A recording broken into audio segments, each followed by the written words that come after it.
صدق الله العلي العظيم وصدق رسوله النبي الكريم ونحن على ذلك من الشاهدين والشاكرين والحمد لله رب العالمين.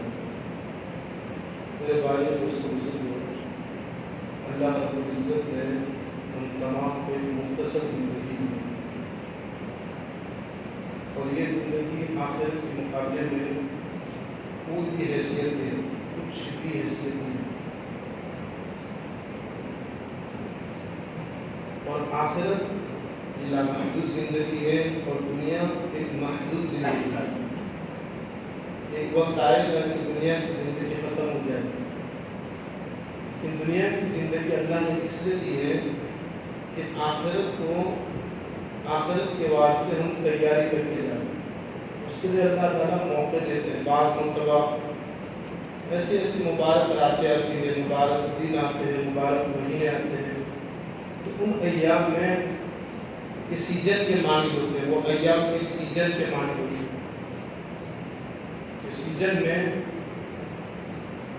آدمی اپنی مصروفیات ترک کر دیتا ہے، اپنے کام دھندے میں زیادہ دھیان دیتا ہے. دوست احباب سے معذرت کر لیتا ہے کہ ابھی سیزن ہے، میں وقت زیادہ نہیں دیتا. کھانے کی فکر اس کو نہیں ہوتی، سونے کی فکر اس کو نہیں ہوتی، بھی بچوں کے پاس بیٹھنے کی اس کو فکر نہیں ہوتی. ایک دھن سوال رہتی ہے کہ کس طرح میں اس سیزن کو زیادہ سے زیادہ کما لوں اور کس طرح اس سیزن سے زیادہ نفع حاصل. اس لیے صبح سے لے کر شام تک، شام سے لے کر صبح تک آدمی اس کے پیچھے لگا رہتا ہے. اس کو پتا ہے کہ تھوڑے دن کی جستجو ہے اور تھوڑے دن کی محنت ہے، تھوڑے دن کی تکلیف ہے، پھر مجھے آرام ہی آرام ہے، آرام ہی آرام ہے. اور آپ دیکھیں کہ مبارک مہینہ جو آ رہا ہے تو اس کی نورانیت، اس کی برکت، اس کی فضیلت ہم بارہا سنتے ہیں. تو 15 شعبان سے اس کی نورانیت شروع ہو جاتی ہے. 15 شعبان سے جیسے 15 شعبان رخصت ہوتی ہے تو دھیرے دھیرے رمضان مبارک کے انوارات برکات یہ شروع ہو جاتی ہے. آدمی کو ایسا لگتا ہے گویا کہ رمضان مبارک ہو گئی. جیسے سورج طلوع ہونے سے بہت پہلے، سورج طلوع نہیں ہوا لیکن فجر کی نماز کے بعد دیکھے کہ آسمان میں سفیدی چھائی ہوتی ہے، حالانکہ سورج ابھی نکلا نہیں، اور دھیرے دھیرے وہ سفیدی بڑھتی رہتی ہے. اور سورج نکلنے سے تھوڑی دیر پہلے ایسا لگتا ہے گویا کہ سورج نکل آیا. ایسے 15 شعبان کی رات سے ہی رمضان مبارک کے انوار، اس کے برکات شروع ہو جاتے ہیں. رمضان کے معنی ہے جلا دینا. رمضان کے معنی ہے جلا دینا. آدمی کے گناہ کو وہ جلا دیتے ہیں، آدمی کے گناہوں کو صاف صفا ہو جاتا ہے.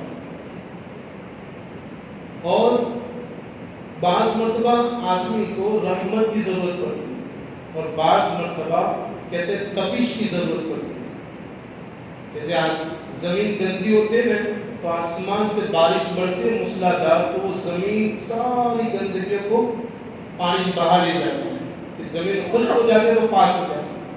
تو بعض مرتبہ رحمت کی ضرورت ہوتی ہے اور بعض مرتبہ کہتے ہیں کہ آدمی کو اللہ کے سامنے رونے کی ضرورت ہوتی ہے، تپش کی ضرورت ہوتی ہے.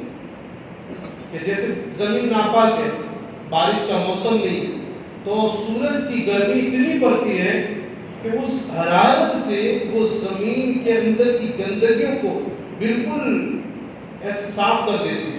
اس کے اندر سے بو، اس کے اندر کی وہ چیزیں جب ظاہر ہو جاتی ہے تو وہ زمین پاک ہو جاتی ہے. یہ اس لیے فرمایا کہ اس کا پہلا اشرہ جو ہے وہ رحمت کا ہے اور دوسرا مغفرت کا ہے، تیسرا آگ سے آزادی کا ہے. اب بہت اللہ والے ہوتے ہیں تو پہلے سے اس کی تیاریاں کر لیتے ہیں. اللہ والے جیسے نماز پڑھنے آتے ہیں تو نماز سے پہلے سنتیں پڑھتے ہیں.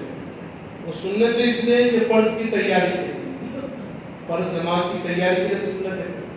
ایسے ہی حضور اکرم صلی اللہ علیہ وسلم رمضان مبارک کی تیاری رجب سے شروع کر دیتے تھے اور اس کے لیے دعا مانگتے تھے. اللہم بارک لنا فی رجب و شعبان و بلغنا رمضان. کہ رجب اور شعبان میں برکت کا فرما اور رمضان تک پہنچے. تو حضور اکرم صلی اللہ علیہ وسلم شعبان کا پورا مہینہ روزوں کے ساتھ گزارتے تھے، پورا مہینہ.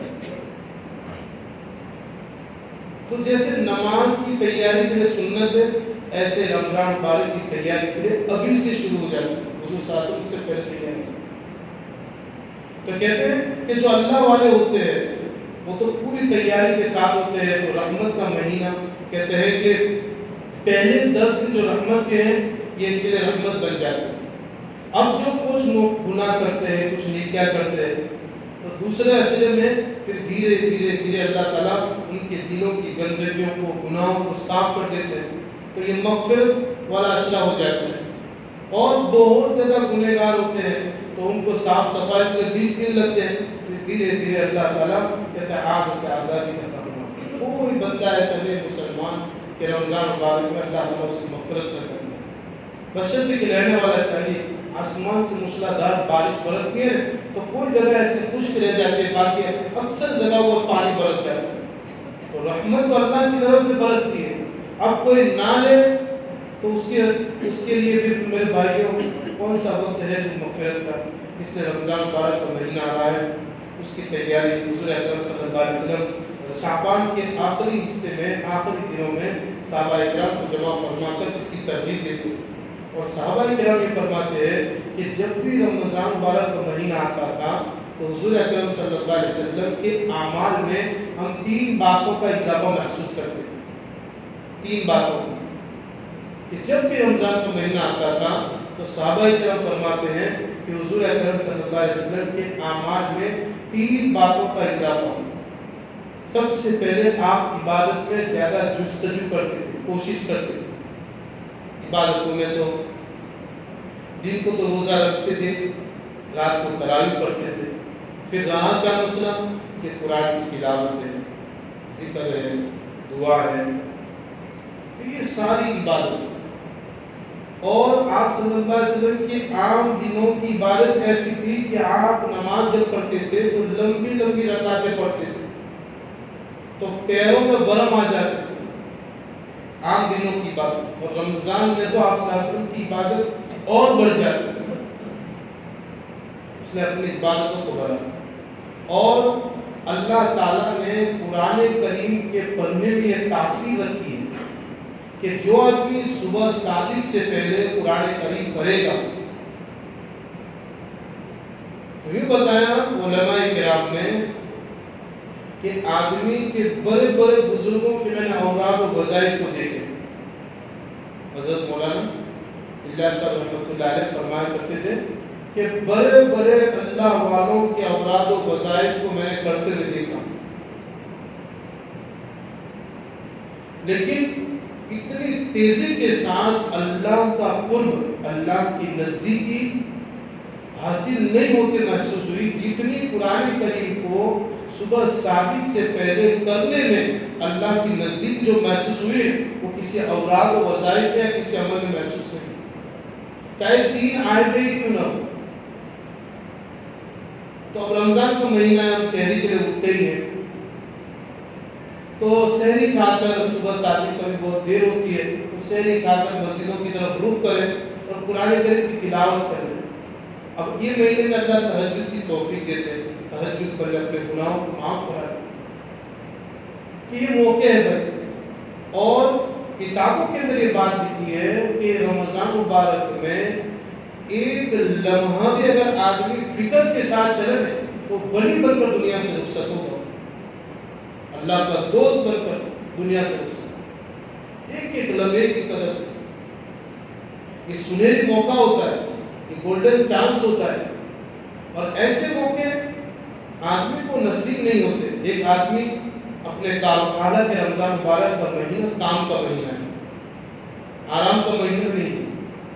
ایک مہینہ اپنے آپ کو تھکانے کا مہینہ ہے عبادتوں کے ذریعے. تو ایک تو عبادت میں آپ کا جستجو کرتے تھے، اور دوسرا کہتے ہیں اللہ کے راستے میں خوب خرچ کرتے تھے، یتیموں پر، مسکینوں پر، بیواؤں پر اور غریبوں پر، مسافروں پر. اور جتنے بھی لوگ حلال کے مالک ہوتے تھے اللہ کے نبی علیہ الصلوۃ والسلام ان تمام کے اوپر خرچ کیا کرتے تھے، تمام کے اوپر۔ اس لیے رمضان ماہ میں دیکھو کہ دور و دراز سے لوگ ہمارے آتے ہیں اور کہتے ہیں کہ حضور اکرم صلی اللہ علیہ وسلم تیسرا کام آپ صلی اللہ علیہ وسلم کا رمضان میں ہوتا تھا کہ آپ دعاؤں میں اللہ کے سامنے خوب گر گراتے تھے۔ یہ تین اعمال، ایک تو عبادت زیادہ کرتے تھے اور دوسرا اللہ کے راستے میں خرچ بہت کرتے تھے اور تیسرا اعمال آپ اللہ کے سامنے بہت روتے تھے۔ اور قرآن کریم پڑھے تو مخرج کے ساتھ پڑھے، تجوید کے ساتھ پڑھے، کیونکہ تجوید کے ساتھ قرآن کریم پڑھنا یہ فرض ہے۔ بعض مرتبہ آدمی تجوید کے ساتھ نہیں پڑھتا ہے تو اس کے ترجمے بدل جاتے ہیں، تو بجائے ثواب کے آدمی کو گناہ ہوتا ہے۔ مثال کے طور پر آپ کو ایک بات بتاؤں کہ ایک آدمی الحمدللہ رب العالمین قرآن کریم پڑھا، اعوذ باللہ من الشیطان الرجیم بسم اللہ الرحمن الرحیم پڑھا اس نے، اب اس نے اس کے بعد سب سے پہلی سورہ فاتحہ کی، الحمدللہ رب العالمین بڑی حال سے اس نے پڑھا، تو اس کا ترجمہ ہے کہ ساری تعریفیں اللہ تعالیٰ کے لیے، ساری تعریفیں۔ اور ایک آدمی مخرج کے بغیر پڑھتا ہے الحمدللہ رب العالمین چھوٹی حال سے، تو اس کا ترجمہ ہوتا ہے ساری توڑ پھوڑ اللہ کے لیے، ساری توڑ ہا اور ہا، اس تھوڑا بدلنے پر پورا ترجمہ ہی بدل جاتا ہے۔ اس لیے قرآن کریم کو تجوید کے ساتھ پڑھنا یہ فرض ہے، اس کے لیے وقت نکالے، اور جو ایران قرآن اپنا وقت ضائع ہوتا ہے اس کو قرآن کریم سیکھنے میں، اب یہ مہینہ کیسا ہے کہ حفاظ کرام دارالعلوم سے آ جاتے ہیں، تو یہاں مسجدوں میں اکثر ان کا وقت رہتا ہے، تو ان کو لے کر بیٹھے سیکھے۔ تو اللہ کا شکر مانو کہ اللہ تعالیٰ نے ہمارے پاس علماء کرام حفاظ کرام عطا کیے، تو ہم کو تو گھر بیٹھے ہی پیاس بجھا دی اللہ نے۔ باقی کتابوں کے اندر لکھا ہے کہ ایک ایک دین کی بات کو سیکھنے کے لیے 840 میل کا سفر کیا ہے، ایک ایک دین کی بات کو سیکھنے، اور ایک میل 1.25 کلومیٹر کا ہوتا ہے۔ اب یہ مسجدوں کے اندر اکثر رہتے ہیں تو ان کو لے کر بیٹھے، وہ منع بھی نہیں کرتے، خوشی کے ساتھ وہ تیار ہو جاتے ہیں۔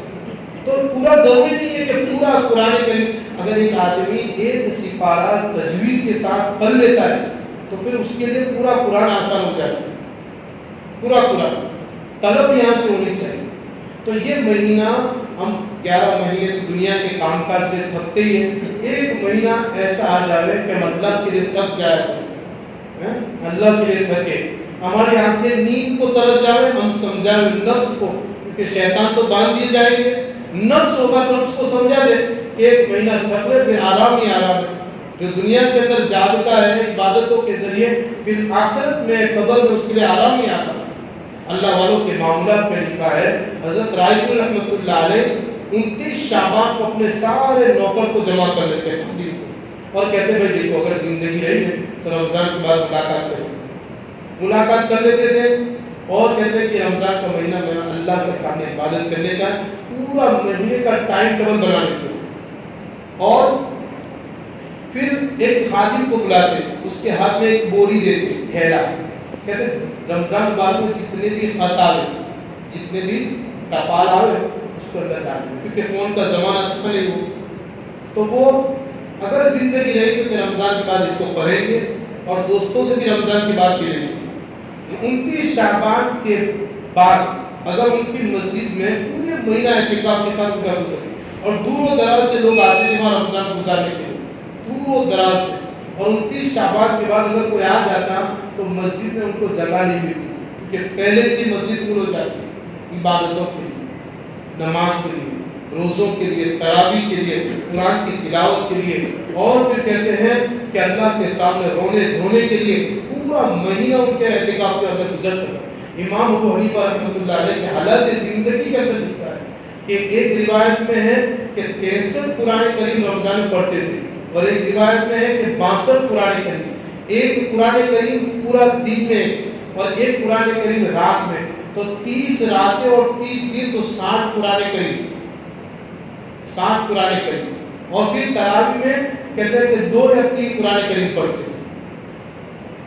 اور اتنا نہیں بلکہ کتابوں کے اندر حضرت شیخ نے فضائل اعمال میں لکھا ہے 40 سال سے عشاء کے وضو سے فجر کی نماز پڑھتے تھے، تو پوری رات میں عبادت کی 40 سال تک۔ اور کتابوں کے اندر لکھا ہے کہ انہوں نے اپنی زندگی میں 53 حج کیے۔ کتنے بھائی؟ 50 اور 3 53 حج کیے۔ اور کتابیں حنفی مسلک پوری دنیا میں سے آدھی دنیا تک تو حنفی مسلک چلتا ہے، اور اسلامی ممالک میں حنفی مسلک کے قانون بن چکا تھا۔ اتنا اللہ تبارک و تعالیٰ نے ان سے دین کا کام لیا اور امت کو بہت فیض پہنچایا۔ 40 سال سے عشاء کے وضو سے فجر کی نماز پڑھنا، پھر 63 قرآن کریم رمضان میں ختم کرنا، 53 کہتے ہیں کہ حج کیے، اور آخری حج اس میں تو کہتے ہیں کہ 40 حج تو ایسے تھے کہ اپنے گھر سے بیت اللہ تک پیدل تشریف لے گئے۔ اور آخری حج میں رخصت ہوئے تو ایک ہاتھ میں غلاف کعبہ ہے اور ایک ہاتھ میں اپنی سفید داڑھی ہے، اور کہہ رہے ہیں اللہ اعمال کوئی میں نے نہیں کیے، میرے پاس نیکی کوئی نہیں ہے، تو میری سفید داڑھی کی لاج رکھ کے مجھے معاف کرو یا اللہ کی۔ میرے بھائیوں، وہ جب آخرت میں جائیں گے ان کے پاس تو بڑے بڑے اعمال ہوں گے، کوئی 40 سال کی عبادتوں کو لے کر آئے گا، کوئی 40 سال کی تہجد لے کر آئے گا، کوئی 40 سال سے ایسے عبادت کرنے والے کہ جو خدا کے سوا کوئی نہیں جانتے، ایسے مخلص آئیں گے، اور 53 حج کو لے کر آئے گا۔ کوئی ایسے آئے گا کہ 20 سال سے امام کے سوا کسی کی پیٹھ نہیں دیتی، ایسے نمازی آئیں گے، اور 20 سال سے ایسے آئیں گے کہ جو اذان ہوئی اور پہلے سے مسجد میں حاضر نہیں ہو، ایسے ایسے لوگ آئیں گے۔ تو اللہ کے سامنے کم سے کم اتنا کم کہہ سکے اللہ پوری زندگی گناہوں کے اندر گزری ہے، یہ 1 مہینہ تم نے عطا کیا تھا، یہ مہینہ عبادتوں کے ساتھ ہی کرایا۔ جیسے یوسف علیہ السلام کو خریدنے کے لیے بڑے بڑے نواب اور بڑے بڑے بادشاہ اور بڑے بڑے VIP لوگ کھڑے ہیں لائن میں، اور ایک بری عورت معمولی چیز لے کر وہ بھی لائن میں کھڑی ہے۔ لوگ کہہ رہے ہیں اماں آپ کہاں جا رہے ہو؟ کیا یوسف کو خریدنے کے لیے جا رہے ہو؟ فرمایا یوسف کو خریدنے کے لیے تو بڑے بڑے لوگ آئے ہیں، تم کیا لے کر آئے ہو؟ تو معمولی چیز کی اس کے پاس کی کوئی حیثیت نہیں تھی۔ فرمایا کہ بڑے بڑے لوگ کہے آپ کی یہ معمولی چیز سے کیا ہوگا؟ کہا مجھے بھی پتا ہے کہ میری حیثیت اتنی نہیں ہے کہ میں یوسف کو خرید سکوں، لیکن اللہ تعالیٰ کل قیامت کے دن پوچھے کہ میرے یوسف کے خریدار کہاں ہیں، تو میں اتنا تو کہہ سکوں کہ اللہ میرے پاس کچھ نہیں تھا، اس ایک معمولی چیز کو لے کر یوسف کو خریدنے کے لیے نہیں گئی۔ اللہ کو اتنا تو کہہ سکے کہ اللہ ان جیسی عبادتوں کو لے کر ہم نہیں آئے، لیکن ایک رمضان کا مہینہ تمہیں عطا کیا تھا، مسجدیں کھلی تھی اور اذانیں ہو رہی تھی، مسجدوں میں تراویح اور نماز ہو رہی تھی، ہم یہ عبادت کو لے کر 1 مہینہ تیرے لیے لائے۔ یوسف ابراہیم علیہ السلام کو آگ میں ڈالا گیا، اور آگ 40 دن تک وہ آگ مسلسل جلتی رہی، اور ان کے شعلے اتنے بلند تھے کہ اوپر سے کوئی پرندہ اگر اڑتا تو وہ بھی اندر جل جاتا۔ ایک چھوٹا سا معصوم پرندہ اپنی چونچ میں پانی لے کر وہ آگ پر ڈالتا ہے، تو دوسرے پرندوں نے کہا کہ یہ کیا کر رہے ہو؟ کہ ابراہیم علیہ السلام کی دوستی کا حق ادا کر رہا ہوں، کہ تیری ایک بوند سے کیا ہوگا؟ فرمایا یہ تو مجھے ہی پتا ہے کہ ایک بوند سے کچھ نہیں ہوگا، لیکن ابراہیم علیہ السلام کی دوستی کا میں حق ادا کر رہا ہوں کہ میرے ابراہیم علیہ السلام کی آگ کو بجھانے والے کون کون لوگ ہیں، تو جب یہ لائن میں لوگ کھڑے ہوں گے تو میں بھی ان لائن میں کھڑے ہو جاؤں، کہ اللہ کے سامنے جب بڑے بڑے لوگ اپنی اپنی عبادتوں کو لے کر کھڑے ہوں گے، اللہ کے سامنے اتنا کہہ سکے یا اللہ کچھ نہیں دیا، خالی ایک رمضان کا مہینہ تھا، وہ مہینہ میں نے عبادت کے اندر گزارا، تراویح پڑھی، روزے رکھ کے قرآن کی تلاوت کی، ذکر و اذکار کیا، صبح صادق کے پہلے میں آ جاتا تھا، قرآن کی تلاوت کرتا تھا تیرے سامنے رو کر۔ اللہ کو اتنا تو کہہ سکے میرے بھائی، اللہ تبارک و تعالیٰ تمام کو رمضان مبارک کی قدر کرنے کی توفیق عطا فرمائے۔ واخر دعوانا الحمدللہ۔